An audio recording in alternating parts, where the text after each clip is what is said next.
So let me begin by talking about where do we get this idea of the post-secular from. As far as I know, the word actually is only starting to be used from the late 1990s, most particularly in a volume of essays by Philip Blond on the post-secular philosophy. But what he's pointing to in that volume is an aspect of post-secularity as a sociological term characterizing a certain kind of culture and a certain kind of cultural change. So it's interesting then to investigate what that volume is concerned with and what is this characteristic that he's picking up. So that's where I'm going to begin, by looking at that volume and the characteristic that Philip picks on, which is post-secular philosophy. Now, what he's pointing to in there is the way in which a number of contemporary continental philosophers began to engage with religious and theological ideas, whether most particularly in France. And these people were Jacques Derrida, Michel Foucault, Deleuze, and the wave of feminists, Kristeva, Irigaray, Cixous. Now, these were all actually working with these ideas of religion, and most specifically Christian theology, much earlier than Philip Blond's volume in the late 1990s. But nevertheless, what he's pointing to in the collection of essays which deals with some of these people is the way religion and theology seems to be back in the cultural domain and being picked up by these up-and-coming, trendy French continental philosophers who are having enormous impact. An impact not only in France, but actually mainly in the United States and in Britain. So what I would characterize then Philip as actually having picked up on culturally is this way in which theology and religion, particularly Christianity at this point, is being picked up and worked with within the cultural domain. He's talking about philosophy, but it need not be necessarily philosophy that we're actually looking at. So let's then think about what this term post-secular means. I've been quite critical of the term because I don't think it does very much, because what you've got is this prefix post that's kind of coming prior to this noun secular. So it kind of assumes that we all know what secular is, and now we're somehow beyond it. In other words, it doesn't deliver much in the way of explanatory power. So in order to understand what it might mean, you have to then look at notions of what the secular are and what was happening to notions of the secular around the time. As I say, Philip Blond's book came out late 1990s, but we're actually dealing here with writing from these philosophers that goes back to the 70s, to the 80s, and throughout the 90s. So it's a much earlier trend that he's actually picking up on.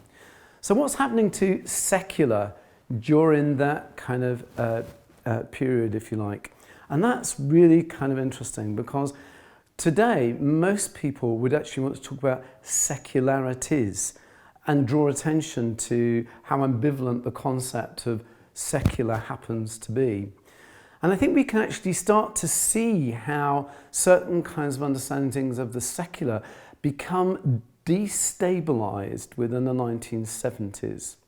So let's just have a look briefly at that term secular, because often we use the term as if, okay, well, the secular began, let's say, in the 18th century with the Enlightenment, and that steadily things have becoming more and more secular since that time. Now, in fact, most modern historians will actually say Britain only became secular, and I'll come back to what I mean by that. Britain only became secular round about the 1960s. Now, what do I mean by the secular in the way that they're using it? Okay, well, secular in the way that they're using it is when the currency of religion or Christian theology is no longer out there in the cultural domain. It's not doing anything. People are neglecting it. It's not even necessarily that they're not believing in God, but the language isn't relevant anymore. So it's not actually being appealed to in any way.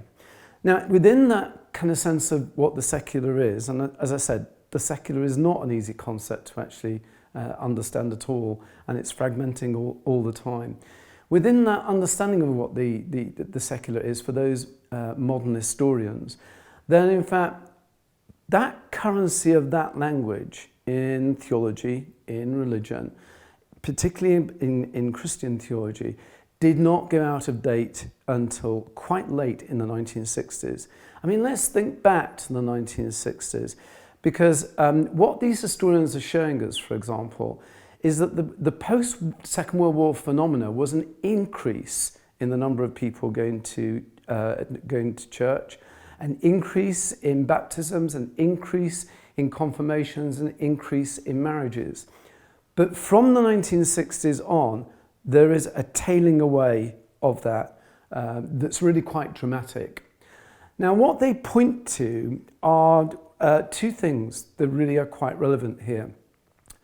The decline in attendance and self-identification as I am a Christian believer, the dramatic tailing off of that actually parallels the dramatic tailing off, in fact even more dramatic tailing off, of those people who profess to belong to a political party or a trade union. In other words, what we're talking about here in terms of I am not belonging to the church anymore is actually a general trend that happens throughout the 1960s of people wanting to disestablish themselves from any kind of institutional affiliations. So the church here is just not just the example of what's going on. It is an example of a far wider and more general trend that's actually happening at that time. Second point, if you look at the 1960s in terms of cultural, what's happening in the culture and what's happening with culture, religion, theology, what you find is that actually the 1960s was an intense time of critical debate about theology and religion in the public sphere. This was the time of the Second Vatican Council, for example. This was also the time when you have the myth of God incarnate exploding. It's also the time when you've actually got some really kind of strong, biblical based on the whole, trends towards critiquing permissive societies. So in the public sphere, even in the 60s is still prevalently a sphere in which this currency of religious and theological language is still ongoing. So as I say, we have here then, when we're talking about a post-secular, a whole question of, well, what do we mean by the secular and when do we think the secular was actually emerging?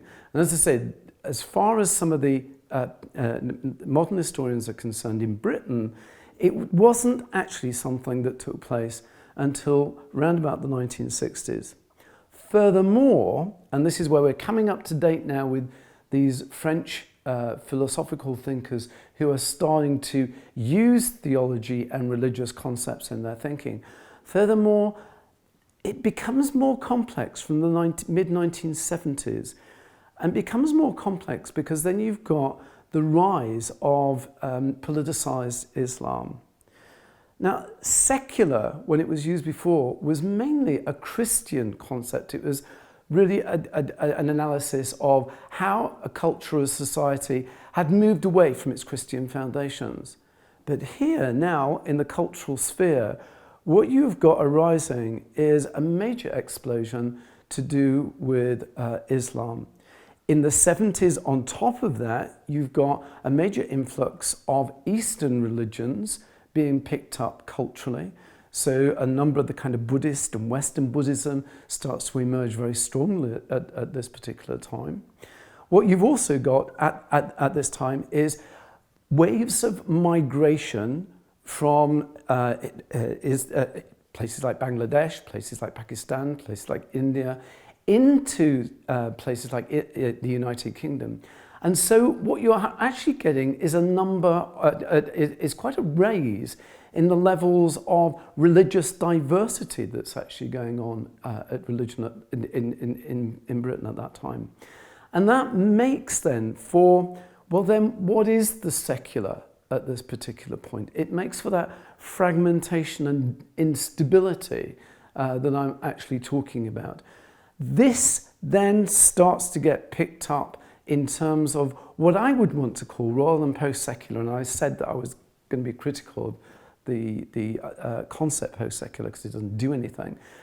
What I would want to call, you have got the rise of a new visibility of religion, and it starts to emerge from round about the late 1970s. I think it's this that is becoming more and more culturally pervasive in the French schools of continental philosophy and the French schools throughout the 80s and 90s. Think, for example, one of the big events that happen, again, it's not with Christianity, it's actually with Islam, but one of the big events that happened in the late 1970s is the overthrow of the Shah of Iran, and in fact the rise of a hardline conservative Islamic state. Now, where does that start to get picked up? It starts to get picked up most particularly in France. Why? Because France actually had, at that time and still has, one of the largest Islamic populations in Europe. So some of the earliest examples of philosophers taking up some of these religious ideas